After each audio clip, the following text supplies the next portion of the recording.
What is good? Osiris here, stuck in the middle in response to questions about the Black Lives Matter Global Network finances.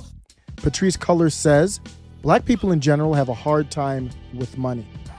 She also said, we need to treat our leaders better. Can't make this stuff up. Those are actual quotes from a recent interview that Patrisse Cullors, co-founder of Black Lives Matter Global Network and former executive director of Black Lives Matter Global Network, stated in a Guardian interview. That's in response to the questions about where the money is. So I ask you where the money is, and your answer is Black people aren't good with money. I'm really trying to compose myself right now. If you're not familiar with what's happening, there are serious questions about the finances of the Black Lives Matter Global Network. That's the global chapter, which is separate from these local chapters. Give or take $60 million, we don't know where it is or who's in charge. Well, now we do. Hillary Clinton's moved in with people associated with her. Mark Elias, being a lawyer that's associated with the Democrat Party and Hillary Clinton. It looks like their white saviors have arrived in this Black Lives Matter movement. The white establishment saviors are here. During the article, Patrisse Cullors said, you're going to make me cry. And that's in regards to, it was emotional for her. And this is in regards to the criticism. She said, I'm crying because I was prepared for right-wing attacks. I wasn't prepared for Black people to attack me.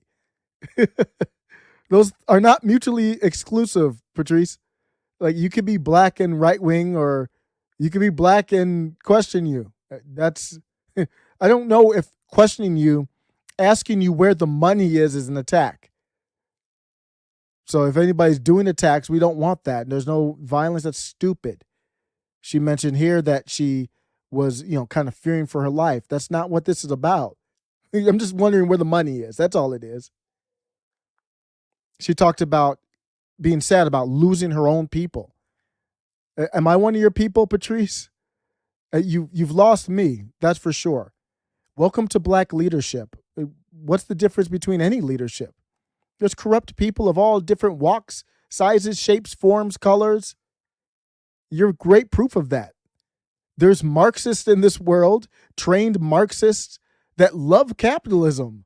There's Democratic socialists who love capitalism, and they're very good at it. Kind of like you.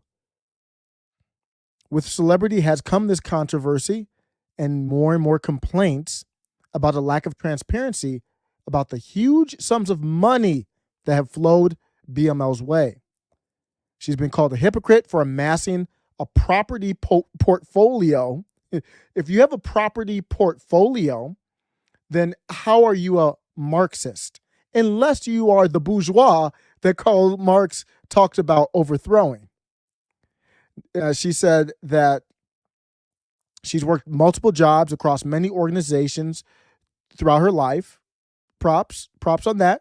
I'm not saying that she took, we don't have proof whether she did or did not. I'm not saying either way if she took money out of the Black Lives Matter Global Network. We still don't know where the money is. That's a separate question. And when you get all these deals with YouTube and Showtime and book deals, that's not resistance. So props on you working, but don't call yourself the resistance. Like I said, it was an emotional interview, but this is where it got emotional for me. This is where at the end of the video, I got triggered, you could say. Attempts at greater transparency in the 2 years before she left Black Lives Matter failed, she admits. I think it's because Black people in general have a hard time with money.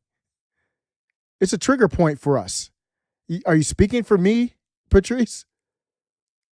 It's a trigger point for us. She also thinks that they didn't do the best job of telling our story. That's critical theory, his story, her story. What that means is propaganda. We didn't do a good enough job selling the propaganda of, hey, we are actually giving money back to the community. She tried to play it off like we weren't bragging about what we've done. Well, Patrisse, you're in an interview right now. Where did the money go?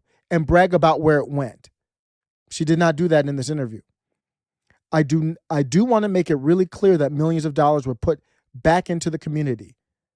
Brag about it. For some reason, the writer of this article said that she was threading a fine line between humility and hurt. Humility? Do you really think she was humble in this moment? I'm going to show the next quote here. There's no humility there at all. She does seem hurt. That's true. She said, "You're catching me at a place of deep, deep self-reflection." Is that the OJ, if I did it? What are you reflecting on? The story that you didn't tell that was good enough? Where's the money? What does that have to do with the money? But I look forward to many more years ahead where I can look back with more fondness. I think right now I have a lot of hurt and resentment. That's not humility. Resentment is not an emotion. I want to see you humble and explain yourself. She said like she feels like she's been treated as the fall guy. I don't know who's the fall guy. You were the executive director, though, at one point. And then her final plea was, we need to treat our leaders better. And she would be considered in that. That's not humble, Guardian. And I think it's because Black people in general have a hard time with money. That's a statement that you probably would have heard from a grand wizard in 1865.